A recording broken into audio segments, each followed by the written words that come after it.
Daniel Miller had always been the kind of man people overlooked. He wasn't loud, he didn't boast, and he never demanded attention.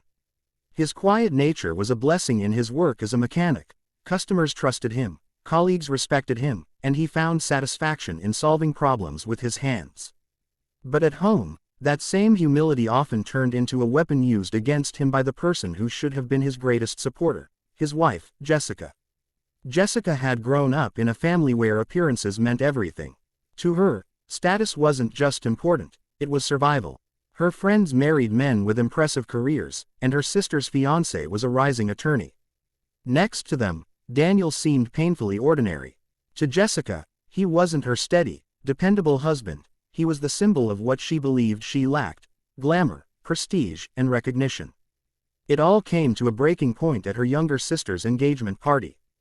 The room was alive with laughter, clinking glasses, and talk of promotions, vacations, and future investments. The women gathered in a circle, their sparkling dresses glittering under the chandelier. Daniel stood nearby, slightly apart, sipping his soda and offering polite nods when addressed. He had never felt at home in these circles, but he came because Jessica had asked.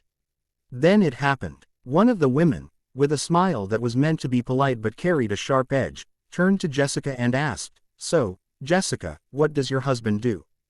Jessica's eyes flickered toward Daniel. For a moment, he thought she might say something kind, that he was hardworking, that he was dependable, that he was the one who fixed her car in the middle of winter and worked double shifts to pay for her vacations. But instead, she gave a laugh, light at first, then louder as if she wanted the whole room to hear. "Oh, him," she said, waving her hand dismissively. "He's just a mechanic. Can you believe it? Out of all the men I could have chosen, I ended up with someone who spends his days covered in grease. Honestly, sometimes I wonder if I settled too low." The words dropped like stones in the middle of the party. A silence followed, thick and heavy. Some of her friends shifted uncomfortably, others forced awkward chuckles, and a few looked at Daniel with pity. Jessica, however, basked in the moment, enjoying the attention as if humiliating her husband somehow lifted her higher. Daniel's chest tightened. He had heard her criticisms before, whispered at home, muttered during arguments, but never like this. Never in front of an audience. His face burned, his hands clenched, and his throat went dry. For a long moment, he didn't move. He wanted to shout, to remind everyone that his hands, though dirty with grease, had put food on the table, had paid the mortgage, had carried his family through every storm. But the words stuck in his throat. Slowly, he set his glass down, straightened his back, and forced a faint smile. "Excuse me," he said quietly. Without looking at anyone, he turned and walked out of the room. And in that quiet exit, a decision began to take shape. He would not confront her there. He would not beg her for respect she clearly never intended to give. But he would show her, and everyone else, exactly what kind of disgrace he really was. The days after the engagement party were heavy with silence. Daniel went about his routine, fixing cars at the shop, coming home late, eating dinner quietly, but something had changed in his eyes. Jessica noticed, but she mistook his silence for weakness. She even bragged to her sister later, laughing, "I finally reminded him of his place. Maybe now he'll try to be more than just average." But Daniel wasn't broken. He was planning. Every evening, after Jessica went to bed, he sat in the garage with his old laptop, making calls, signing papers, and preparing for something he had been building quietly for years. For too long, he had let his humility be mistaken for insignificance. Now, he was ready to show the world what he had kept hidden. 2 weeks later, Jessica found an envelope on the kitchen counter. Inside was a formal invitation. "The Miller Foundation invites you to attend the launch of a new community initiative. Hosted by Daniel Miller." Jessica frowned. A mechanic hosting an event. She scoffed. Still, pride drove her to attend. She brought her closest friends and her family, certain they would all have a laugh about whatever project Daniel had put together. When they entered the town hall, Jessica was stunned. The place was filled with local officials, business owners, teachers, and reporters.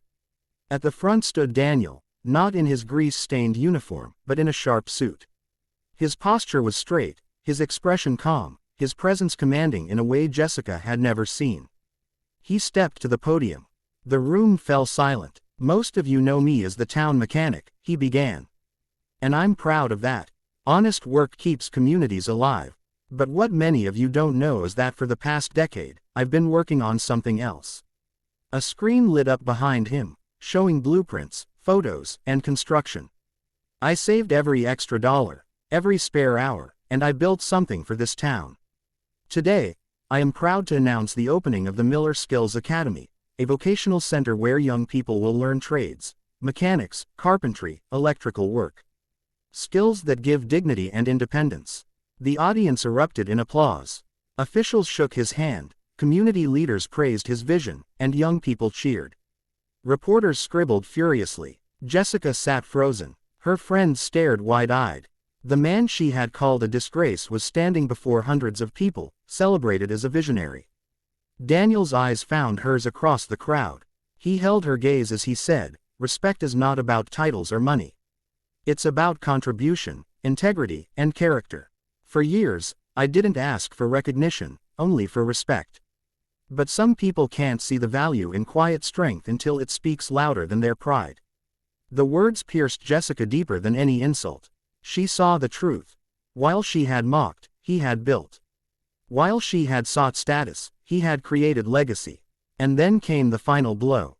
Daniel handed her an envelope as the applause roared again. "Divorce papers."